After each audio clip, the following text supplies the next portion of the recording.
I was filled with excitement at the prospect of spending Christmas with my husband Antoine's family. Despite past tensions with my mother-in-law Gazelle, I sincerely hoped that the Christmas spirit would bring peace and harmony. In the days leading up to Christmas Eve, I put my heart and soul into the preparations. I was determined to make the evening unforgettable. On the morning of December, I got up at the crack of dawn. Our little Paris apartment was silent. Antoine was still asleep. I made coffee and sat at the window and watched the snowflakes fall gently over the rooftops of the city. This year would be different. I said to myself, this year, I would finally be part of the family. With renewed energy, I started to wrap the presents I'd carefully chosen for each member of Antoine's family. For Gazelle, a silk scarf from a fashion house she adored. For Jean-Pierre, Antoine's father, a rare edition of a book on the history of Burgundy, his home region. From Antoine's brother Mathieu and his wife Sophie, a box of fine wines. And for the children, educational toys that I had spent hours choosing. "You're up already?" Antoine's sleepy voice startled me. He came closer. He hugged me from behind. "Are you sure you want to go? We could stay here. Just the two of us," I smiled, touched by his concern. "No, I'll be fine. I want it to work this time. It's important to me, to us." He nodded, not entirely convinced. "Okay, but promise me that if it doesn't work, we'll leave," I said. "We'll go, I promise," I replied. I crossed my fingers behind my back. The drive to the family home in the Paris suburbs was silent. Antoine drove silently, concentrated on the snow-covered road, while I mentally rehearsed the topics of conversation. I prepared gardening for Gazelle, politics for Jean-Pierre, the latest films for Mathieu and Sophie. I was ready. When we arrived, the house was already buzzing with activity. Children's laughter echoed from the garden, where a snowman was taking shape. Gazelle met us at the door, with a smile that I wanted to believe was genuine. "Antoine, my darling," she exclaimed as she hugged her son, and turned to me. "Isabelle, you're looking well." "Thank you, Gazelle. I've brought you a chocolate biscuit. Your favorite, if I remember correctly," I said, handing her the carefully wrapped cake. "Oh, that's nice," she replied, taking the box with her fingertips, as if afraid of getting it dirty. "But I've already prepared one. Tradition. You understand?" I felt my smile falter, but I pulled myself together. This was only the beginning. The evening was still long. Inside, the atmosphere was warm. The Christmas tree was sparkling. Tinsel lit up the living room, and the scent of cinnamon and orange wafted through the air. Jean-Pierre greeted us warmly, a glass of wine in his hand. "Ah, here they are at last. Come and warm yourself by the fire." I spent the next hour helping in the kitchen, listening to Gazelle talk about her preparations. I nodded and complimented each dish, despite my best efforts to engage her in conversation. About her garden, she remained distant, responding in monosyllables. Dinner was finally served. I sat between Antoine and Mathieu. I did my best to join in the conversation. I laughed at family jokes that I only half understood. I nodded at anecdotes I'd heard dozens of times before. "So, Isabelle," Jean-Pierre threw in between bites of turkey, "how's your work going? Still in advertising, right? Digital marketing?" Actually, I was gently correcting. "It's going very well. Thank you. We've just launched a campaign." "Ah, these modern things." He cut me off with a wave of his hand. "In my day, we didn't need all this stuff to sell." I felt Antoine's hand resting on mine under the table, a silent gesture of support. Despite these little spikes, the meal passed in a relatively peaceful atmosphere. The children were enthusiastic about their encounter with Santa Claus. Santa Claus in the mall. Sophie talked about her plans for the coming year. And even Gazelle seemed to relax after a few glasses of wine. As we ate dessert, Gazelle's log was not mine. I dared to think that maybe, just maybe, things would work out. Maybe this Christmas night would mark a new beginning. In my relationship with Antoine's family, the clock struck midnight, and the children's eyes lit up. Presents, they shouted in unison as they ran to the tree. Light little monsters. Matu laughed as he followed them. We all gathered around the tree. Excitement was in the air. I watched in delight as the children tore open the wrapping paper. Their cries of joy filled the room. Antoine opened my present, a vintage watch he'd wanted for a long time, and kissed me tenderly. "Thank you, my love," he whispered. "It's perfect." One by one, the presents were handed out and opened. Giselle pretended to be surprised when she discovered the scarf, but I saw her caressing it with her fingertips. Jean-Pierre was more demonstrative. Immediately, he leafed through his book with a smile on his face. The euphoria of the gift-giving began to fade, and I realized with a pang of sadness that none of the parcels were for me. I looked around, maybe for a forgotten present, but there was nothing. "Well," Gazelle said as she stood up and smoothed her dress, "I think it's time to put this mess away." I swallowed hard. I tried to hide my disappointment. After all, it wasn't the presents that mattered, were they? What mattered was being together, as a family. As I bent down to pick up pieces of wrapping paper, I heard Sophie whisper to Machu, "Don't we have anything for Isabelle?" Machu shrugged. He glanced furtively at his mother. "Mum said she'd take care of it." Those words hit me like a blow. They had disgusted me. I decided to offer nothing. It wasn't an oversight. It was a deliberate act. I felt tears well up in my eyes, but I forced myself to hold them back. I wouldn't give them the satisfaction. Raising my head, I met Gazelle's gaze. Her expression was a mixture of triumph and thinly veiled contempt. That moment, I knew that no matter how hard I tried, I would never be truly accepted into this family.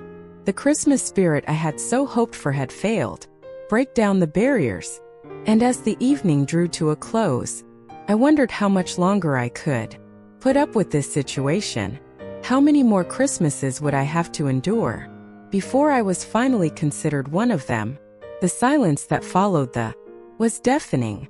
There I was, sitting in the middle of that family, who still didn't accept me, surrounded by crumpled wrapping paper and scattered ribbons.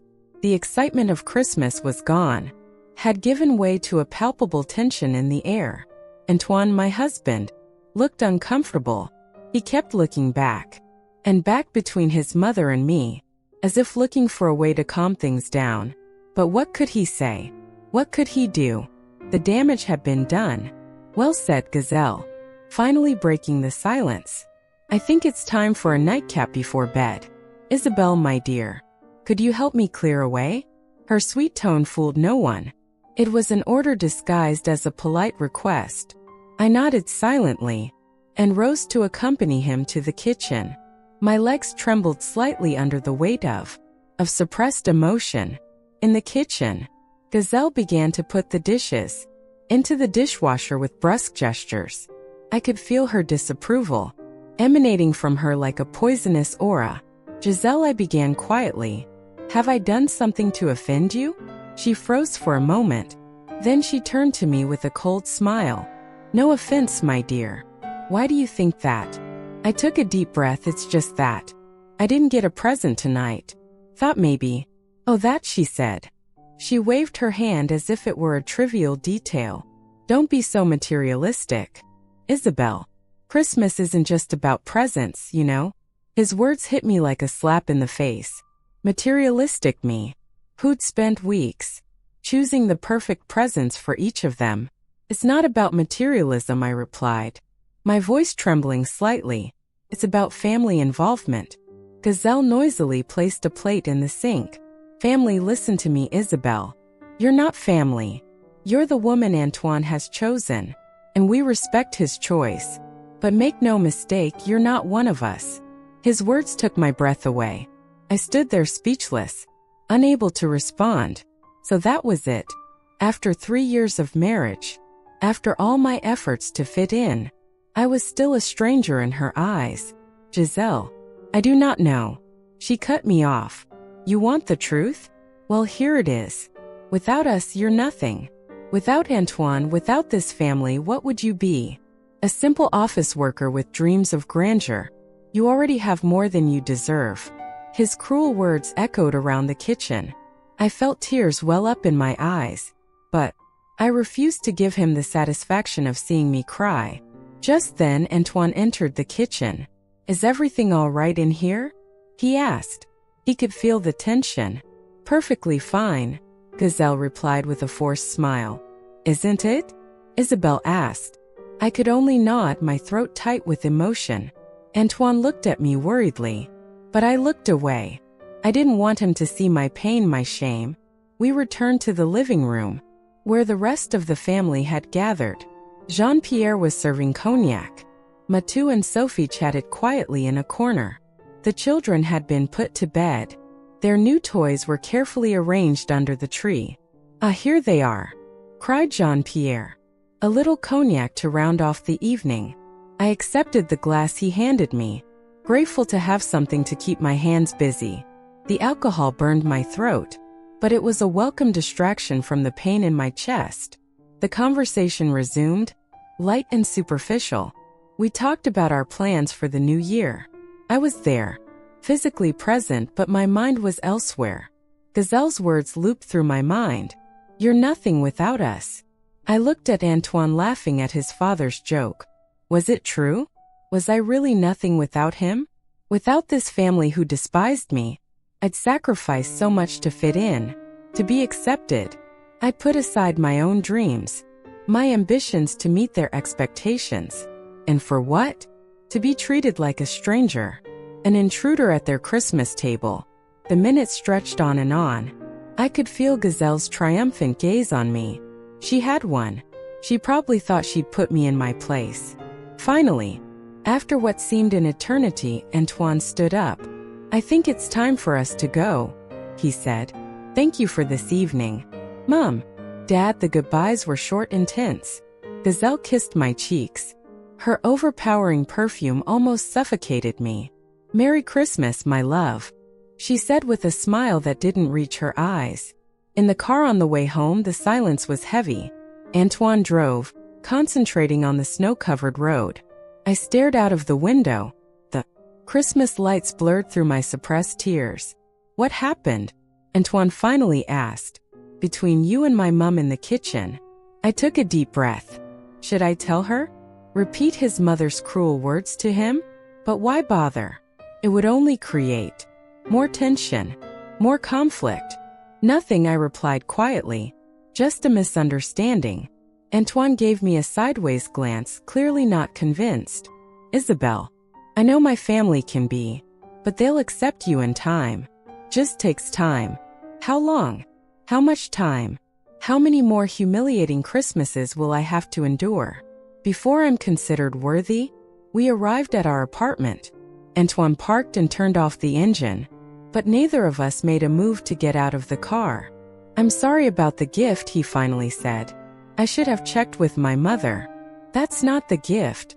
I interrupted. That's not the point. So what? I turned my head to look at him. My eyes shone with suppressed tears. Antoine, do you think I'm nothing without you?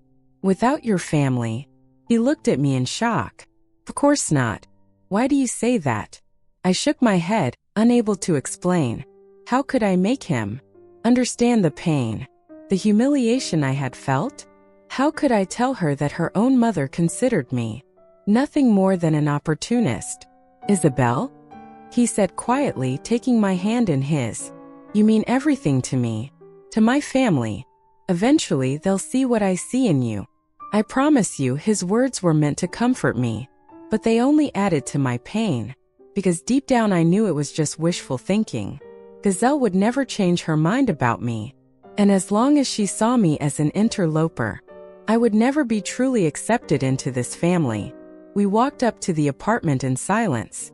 As Antoine headed for the bedroom, I stopped in the living room, our own. The Christmas decorations now seemed to mock me. The little fir tree in the corner, the garlands on the walls. Everything reminded me of the disastrous evening we just had. I sat on the sofa, staring into space. Gazelle's words were still echoing in my head. You're nothing without us. Was it true? Had I really lost my identity? My worth in trying so hard to fit into this family? That Christmas night, that should have been filled with joy and love, had revealed a painful truth. I was an outsider, an intruder in the life Antoine and I had built. And for the first time since our wedding, I wondered if I had made the right choice. Had it really been worth it? As the first dawn began to filter through the curtains, I made a decision. Things couldn't go on like this. Something had to change, and that change had to start with me. The first rays of sunlight filtered through the curtains in our bedroom. When I woke up, I hadn't really slept, to tell the truth, all night long. Gazelle's words had been looping in my head, haunting me like a cruel refrain. You're nothing without us. Antoine slept peacefully next to me, oblivious to the turmoil in my mind. I looked at him for a moment. His serene face was in painful contrast to the chaos of my emotions. How could he sleep so peacefully, after what had happened? Without making a sound, I got up and went to the bathroom. The mirror reflected the image of a woman. I no longer recognized her. Her eyes were lined. Her complexion was pale. Her shoulders slumped. Where had the strong, independent woman I'd been before I met Antoine? The woman who had dreams, ambitions, who wasn't afraid to speak her mind. It was at that moment that something snapped inside me. A wave of anger, frustration and determination washed over me. No, I wasn't nothing. I wasn't just Antoine's wife, Gazelle's unwanted daughter-in-law. I was more than that. So much more. Without thinking, I went back to the bedroom and took my suitcase from the cupboard. My hands trembled slightly as I began to throw clothes into it. Isabelle? Antoine's sleepy voice startled me. What are you doing? I turned to him. Pile of shirts in my arms. I'm leaving, Antoine. He sat up abruptly. Every trace of sleep had vanished from his face. What? But why? Where are you going? I don't know yet, I replied. I continued to fill my suitcase. But I can't stay here any longer. I can't pretend that everything is fine anymore. Antoine stood up and walked over to me. He put his hand on my arm to stop me. Isabelle, I know last night was difficult, but we can talk about it. We can work things out. I shook my head. Tears welled up in my eyes. No, Antoine, we just can't. Your mother is right about one thing. I'm not myself anymore. I have lost who I was. I am desperately trying to fit in with your family. But my family loves you. He protested weakly. I laughed bitterly. No, Antoine. They don't like me. They tolerate me and then some. Your mother has made it clear that I'm nothing to them. Antoine's face darkened. What did she say to you? I hesitated for a moment. Then I decided he deserved to know the truth. I told him word for word what Gazelle had told me in the kitchen. Gazelle had told me in the kitchen. As I spoke, I could see the anger and disappointment on his face. I'm sorry, he whispered.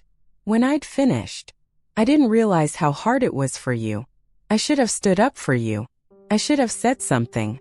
It's not your fault, Antoine, I replied quietly. But that's exactly the problem. I don't want you to defend me. I don't want to be a burden, a source of conflict between you and your family.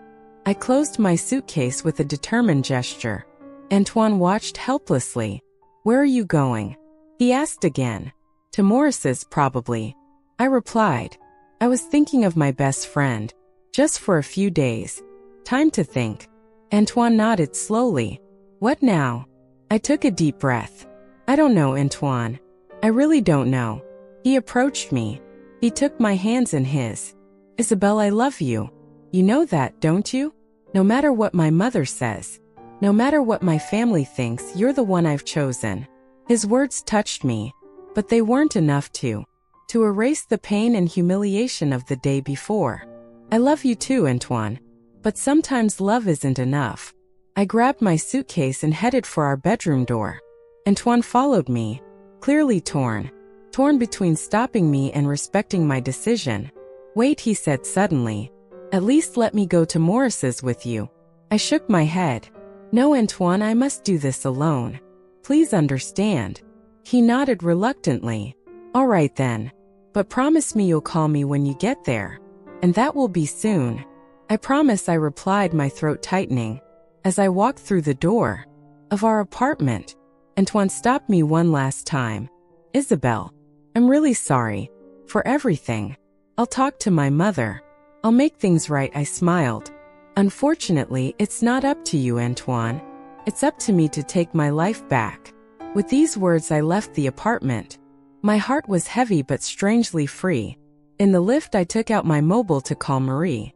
It was still early, but I knew she'd understand. Her sleepy voice answered me after a few rings. Marie, it's me.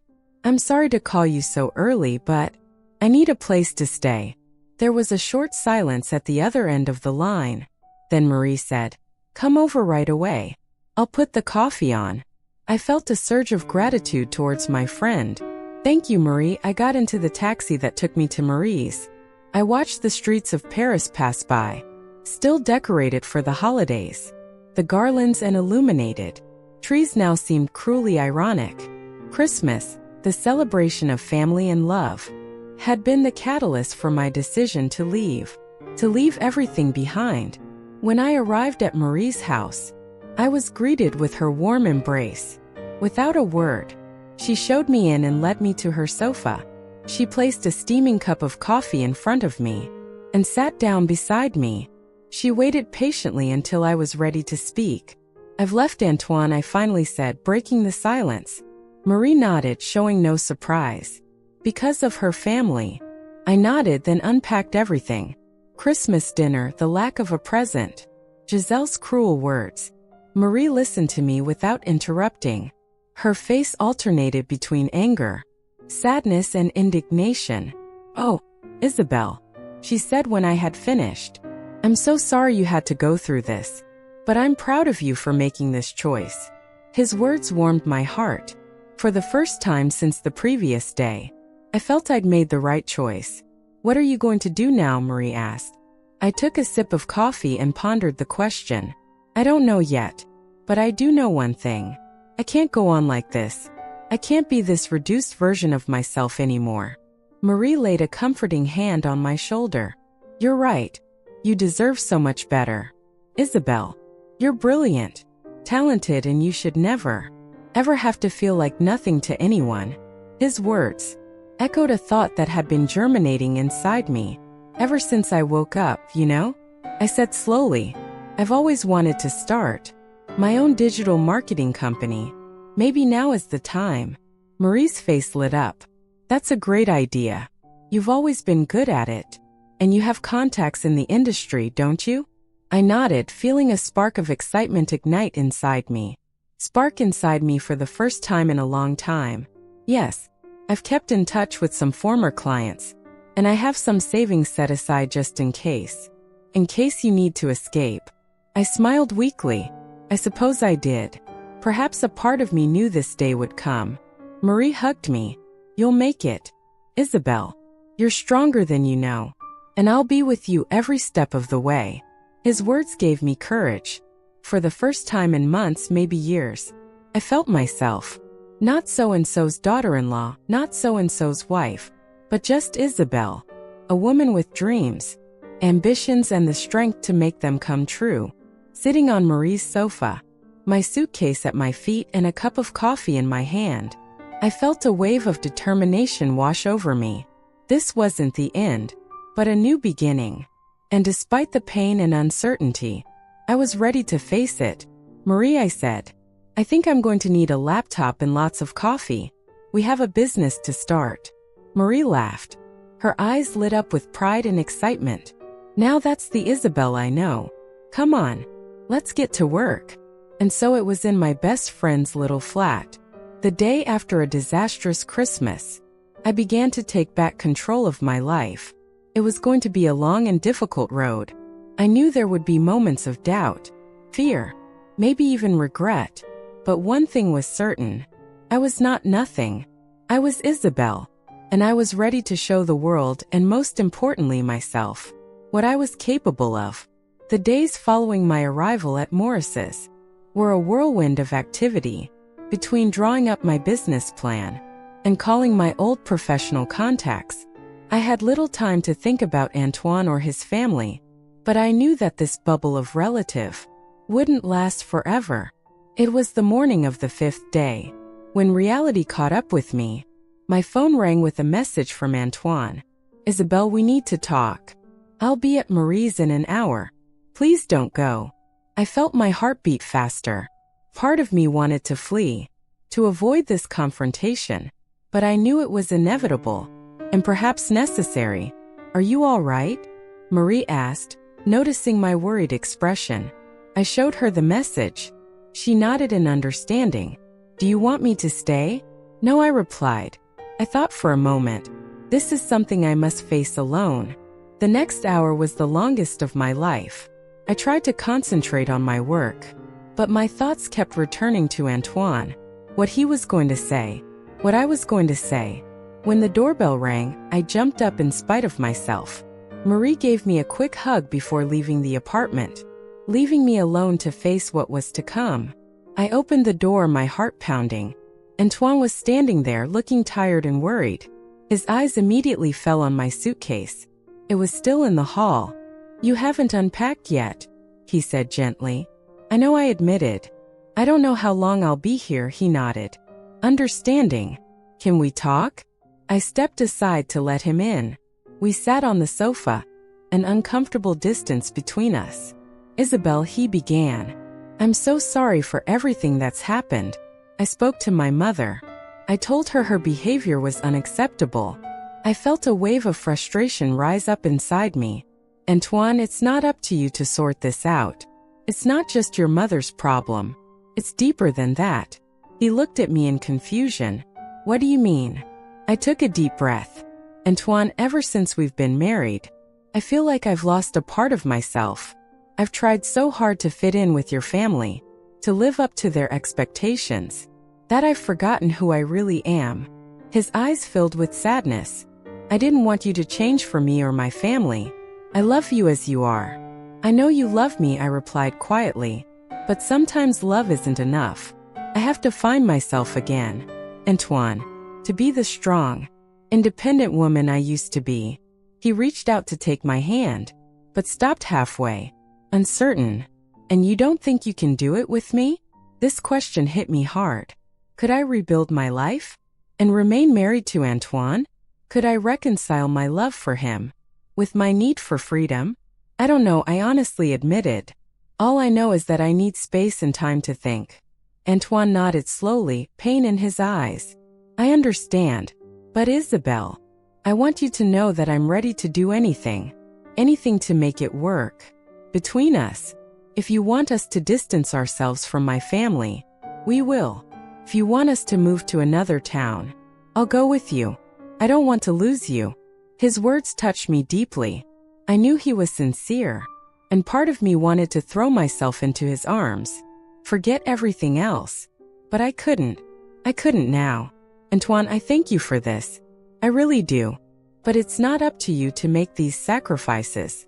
It's up to me to find out who I am and what I really want." He nodded, resigned. "What about your job? Will you go back to the office?" I took a deep breath. It was time to tell him my plans. "Actually, I've decided to set up my own digital marketing company." His eyes widened in surprise. "Really, but since when?" "Since I've been here," I replied. "I've been thinking about it for a long time, but I never dared to take the plunge. Now I feel ready." Antoine looked at me with a mixture of pride and sadness.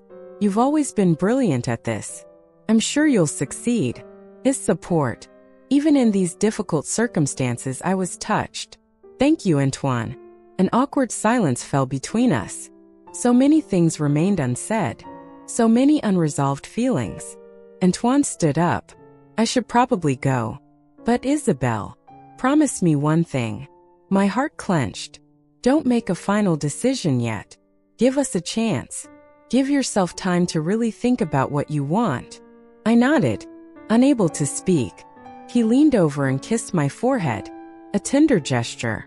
It reminded me why I'd married him in the first place. As he walked towards the door, I found the strength to speak. "Antoine, wait." He turned around. Hope shone in his eyes. "I'm going back to the flat tonight to pick up some things." He nodded. "All right. You want me to be there?" I shook my head. "No. I'd rather go alone, but maybe we could have dinner afterwards. To talk?" A small smile lit up her. "I'd love that." After he left, I sat on the sofa, lost in thought. The conversation had been difficult but necessary, and now I had to face another ordeal. Back to our apartment. That evening, I took a taxi home. Every familiar street brought back memories, some happy, some painful. As I arrived at our building, I hesitated for a moment before entering. The flat was silent and dark. When I opened the door, I turned on the light and was struck by the familiarity of the place. Everything was just as I had left it, and yet everything seemed different. I began to gather a few things I needed: clothes, important documents, a few personal items. Every object I touched was laden with memories. This made the task emotionally draining. As I finished filling my bag, I heard voices in the corridor, voices I knew only too well. "Antoine, are you there?" Gazelle's voice echoed through the door. My heart stopped. What were they doing here? Had Antoine told them I was coming? Before I could decide what to do, the door opened. Gazelle entered, followed by Jean-Pierre and Antoine. They seemed as surprised as I was to see me there. Isabelle said to Gazelle. Her tone wavered between surprise and contempt. "What are you doing here?" I straightened my shoulders, determined not to be intimidated. "I came to pick up some things." "What about you?" Antoine quickly intervened. "Mom, Dad, I told you it wasn't the right time." Giselle ignored him, her eyes fixed on me. "So it's true you really left Antoine? How could you do that to him? After all he's done for you?" I felt my anger rise, but I took a deep breath to calm myself. "Gazelle, with all due respect, this is between me and Antoine." "No," she replied dryly. "This affects the whole family. You can't just walk away without thinking of the consequences." Jean-Pierre put his hand on his wife's shoulder. "Gazelle, maybe we should let her talk." But Gazelle was on a roll. "You really are nothing without us, aren't you? Where will you go? What are you going to do?" Those words, the same ones she'd said on Christmas Eve, rekindled all my pain and anger. But this time I was ready to face her. "I'm not nothing," I said, my voice trembling but firm. "I have my own value, and I don't need your approval to exist." Antoine approached me and placed himself between his mother and me. "Marmon, that's enough. I told you your behavior towards Isabelle was unacceptable." Gazelle seemed shocked at her son's reaction. "Antoine, you can't be serious. This woman leaves you and you defend her?"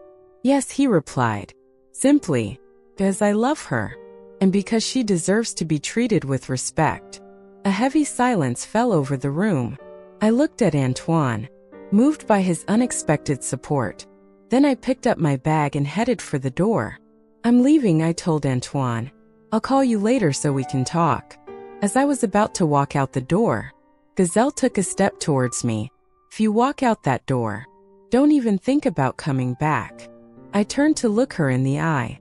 "Giselle, I'm not coming back for you. If I ever come back, it will be for Antoine and him alone." With that, I left the apartment in a deafening silence.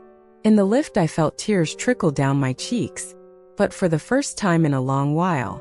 They weren't tears of sadness or frustration. They were tears of relief, of liberation. As I left the building, I took a deep breath of the fresh Paris night air. I didn't know what the future held for me, but I knew one thing. I was ready to face it, strong in who I really was. The weeks that followed this intense confrontation were a whirlwind of emotion and activity. I had found a small studio to rent, a humble place that belonged to me, a space where I could finally breathe and find myself. Every day, I was working hard on my business project, contacting former clients, developing marketing strategies, and learning to navigate the complex world of entrepreneurship. The nights were often long and lonely, filled with doubts and questions. Had I made the right decision? Was I really capable of succeeding on my own? And then there was Antoine. We talked regularly. Short, awkward conversations at first, which gradually became longer and deeper. He respected my need for space, but I sensed that he still hoped for reconciliation. One morning, I was working on a presentation for a potential client when my phone rang. My phone rang. It was a number I didn't recognize. Hello, I answered, intrigued. Isabel, the voice on the other end, sounded vaguely familiar. It's Sophie, Mathieu's wife, Antoine's sister-in-law. My heart sank. Why was she calling me? Had something happened to Antoine? Sophie, is everything all right? I asked worriedly. Yes, everything's fine, she replied quickly. Actually, it was me. I wanted to talk to you. Is there any way we could meet? It's important. I hesitated. Part of me wanted to refuse, to cut all ties with Antoine's family, but curiosity won out. Okay, I finally said. Where and when? We agreed to meet in a small cafe near my new studio. All the way there, I wondered what Sophie could possibly want with me. We had never been particularly close, but she'd always been the kindest of the family to me. When I arrived at the cafe, Sophie was already there, sitting at a table in the corner looking nervous. She gave me a little wave when she saw me come in. Thanks for coming, she said as I sat across from her. You are welcome, I replied. I tried to keep my tone neutral. What did you want to talk to me about? Sophie took a deep breath. Firstly, I wanted to apologize for what happened at Christmas. The way the family treated you. It wasn't fair. I was surprised by his apology. Thank you, Sophie, but you don't have to apologize for the others. She shook her head. Yes, I do, because I should have said something. I should have defended you. But I was scared of Gazelle. We all were. I felt a wave of compassion wash over me. I'd never really considered how much Gazelle could affect other members of the family. Sophie, why are you telling me this now? I asked quietly. She took a sip of her coffee before answering. Because your leaving has changed a lot of things. Isabel, Antoine is not the same. He stands up to his mother now. He is questioning a lot of things in the family, and it's had a domino effect on all of us. I listened in astonishment as Sophie told me how it had happened. Since I had left, the family dynamic had changed completely. Antoine had confronted his mother several times, demanding that she respect me and change her behavior. Mathieu and Jean-Pierre had also begun to speak out, questioning the whole. Gazelle had ruled the family for so long. And Gazelle, I asked curiously. In spite of myself, Sophie gave a sad little. She's lost. I think she's finally realizing the impact of her actions. She's even started seeing a therapist. You know? This news shocked me. Gazelle, the proud and unyielding Gazelle, in therapy. It was hard to imagine. Sophie continued. I know you've suffered, and you have every right to want nothing more, to have anything more to do with us. But I want you to know that your departure was like an electric shock to the family. And Antoine still loves you. He is determined to change things, to create an environment where you feel respected and valued. I felt tears well up in my eyes. This was all I'd ever wanted, to be accepted, respected, loved for who I really was. But was it too late? I don't know what to say. Sophie, I have confessed. It's a lot to take in. She put her hand on mine. I just want you to know the door is open. If you ever want to come back, not just for Antoine but for yourself. You deserve to be happy. Isabel. After that deeply moving conversation with Sophie, I went home with my head in a whirl.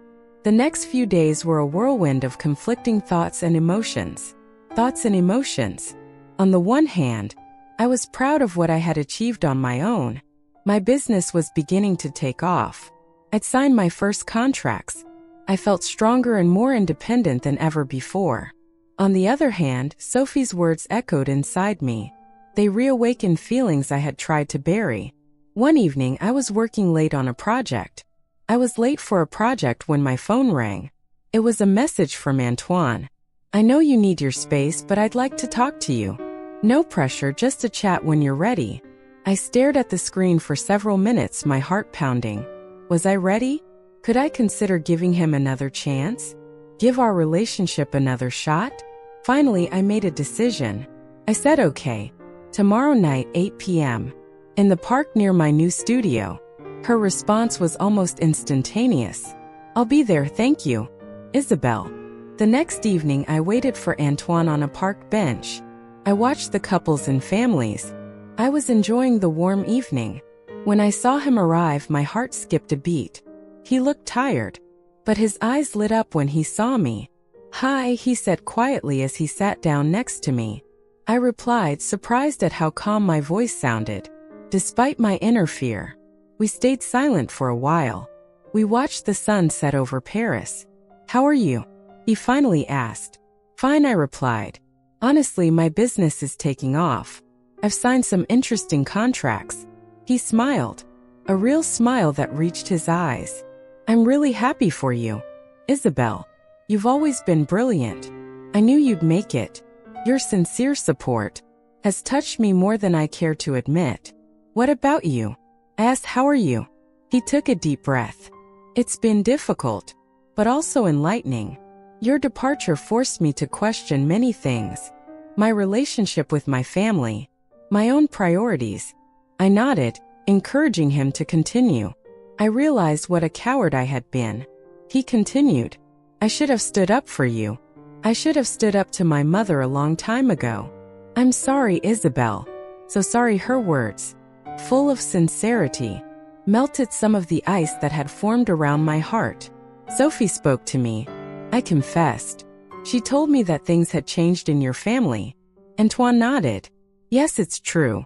It wasn't easy, but we've had long talks, sometimes confrontations. With my mother, she's starting to understand the damage she's done. She's in therapy now. I was surprised to hear her confirm this information. And how do you feel about all this? He thought for a moment before answering. Relieved, I suppose, and hopeful. For the first time in a long time, I feel that my family could become what I've always wanted it to be. Loving, understanding, close. Her words moved me, but I also felt a tinge of apprehension. Antoine, I'm happy for you. I really am, but you're afraid. He finished for me. I understand, Isabel. I'm not asking you to come back right away, or even to forgive me right away. I just want you to know that I'm willing to do whatever it takes to regain your trust. If you give me a chance. I felt tears well up in my eyes. I need time, Antoine. I've discovered a strength in me that I didn't know existed, and I don't want to lose it. He took my hand in his, gently. I don't want you to lose it either. I love you, Isabel, the strong, independent, brilliant woman that you are. I want to be by your side, not as someone to hold you back, but as a partner who supports you. His words touched something inside me. They rekindled feelings I had tried to bury, but I'd also learned to be careful. I need to think about this, I said quietly. Maybe we could start by taking small steps. Dinners, conversations, getting to know each other again. Antoine's face lit up with hope. I'd like that. As we got up to leave, Antoine looked at me with an intensity that reminded me why I'd fallen in love with him in the first place. Isabel, he said, whatever you decide, I want you to know that I'm proud of you, of what you've achieved, of the woman you've become. You're not nothing without us. You are extraordinary in your own right. Those words, so different from the ones I'd heard that Christmas Eve, stayed with me long after we parted. As I drove home that night, I realized that the future I had imagined when I left Antoine's apartment was taking an unexpected shape. I didn't yet know where this new chapter would take me, perhaps towards reconciliation with Antoine and his family, maybe towards a completely new and independent life. But one thing was for sure. I had found my voice, my strength, and I would never lose it again. Whatever the future held, I would face it true to myself, armed with the most important that this ordeal had taught me. I was not nothing. I was everything, and that was more than enough.